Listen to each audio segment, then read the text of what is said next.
Nem sempre, dependendo da experiência que a gente vai trabalhar com o cliente, a orientação está prontinha, né? E uma das coisas que a gente faz, às vezes, para ajudar a questão da orientação, quando a experiência tem um começo, meio e fim, quando são histórias repetitivas, é muito mais difícil isso, porque não é um começo, meio e fim, é um monte de começos, de meios e de fins, tudo misturado. Mas quando a gente está falando de uma experiência pontual, né? Então, digamos que a experiência seja, eu tive um bate-boca federal com meu chefe e ok.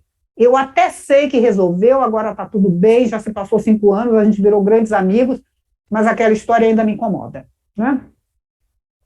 Ou tive um acidente de carro. Então, uma experiência que tem um começo, meio e fim, né? A isso, a gente chama uma linha do tempo da experiência, né? E tem um momento central, que é chamado tempo zero, que é um momento... num acidente de carro é na hora que o carro bate, na queda é a hora que você cai no chão, na briga é no auge do bate-boca, né? Então é um momento auge do evento, onde tem uma maior ativação. Você tem um tempo antes de chegar naquele lugar, e você tem um tempo depois, né?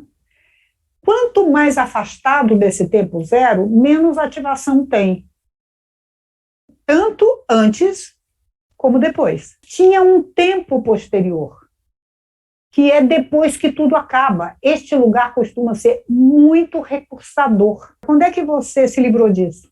A partir de quando você se livrou? Ali é um lugar muito longe do tempo zero.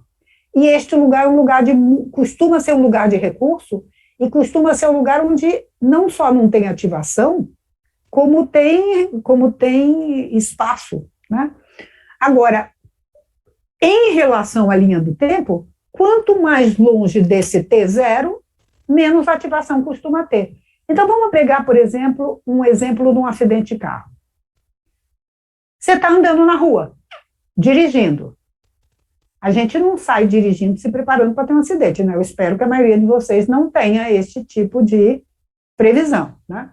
Você está andando, está numa boa, numa orientação exploratória, num determinado momento você tem um primeiro sinal de que, sabe, com um rabinho do olho, você percebe uma mancha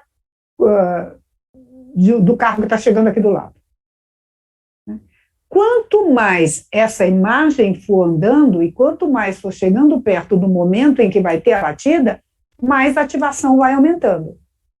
Então, a gente podendo, a gente trabalha nesses lugares afastados do T0. Então, você começa pedindo para a pessoa, qual foi o primeiro sinal que você teve? Ah, foi esse? Ok, para aqui a cena, percebe o que o seu corpo está sentindo, e vamos ver o que acontece. E aqui, neste lugar, a gente vai entrar em contato com a ativação, deixar pendular um pouquinho, não precisa de um contravórtice grande, porque a ativação nesse momento ainda é bastante pequena, né? Aí você pendula, descarrega, e a pessoa aqui já ganha um pouco de resiliência, porque já descarregou um pouco de tensão. Aí você dá o segundo passo. O que aconteceu depois? Então, a gente vai, quando é possível, nem toda experiência permite isso, mas quando é possível, você vai caminhando passo a passo da ativação. Ou, primeiro passo aqui da ativação, digamos que você tem T0, T-1, T-2, T-3, T-10. Então, eu trabalhei o T-10, que está bem longe do T0. Eu posso depois trabalhar alguma coisa perto do fim da história. Como é que foi quando você já estava se sentindo bem? Aqui é um T10, né? Está afastado do T0. Vocês percebem? A gente não precisa seguir linearmente como se fosse um quadro a quadro do filme, mas nós podemos ir buscando os quadros que estão, na medida do possível, mais longe desse ponto central. Porque aí, quando a gente chega no ponto central, o sistema da pessoa já está mais resiliente, porque já descarregou um monte de coisa, né? Ela já tem menos tensão, e aí ela pode chegar ali sem risco daquele lugar ser um lugar ativador em excesso. Né? Às vezes a gente não consegue fazer isso, até porque as lembranças são lembranças soltas, tem um flash aqui, um flash ali, um flash acolá, você vai trabalhando cada flash com cuidado de não deixar ativar demais, porque à medida que você vai trabalhando também os flashes começam a ter a capacidade de poder se organizar na história. E, curiosamente, às vezes algumas coisas que não estavam presentes aparecem. O sistema baixa a ativação e pode trazer algumas outras coisas. Muitas vezes é assim que acontece. A gente se lembra no meio da sessão de coisas que a gente não lembrava faz tempo. E por que o sistema deixa aparecer?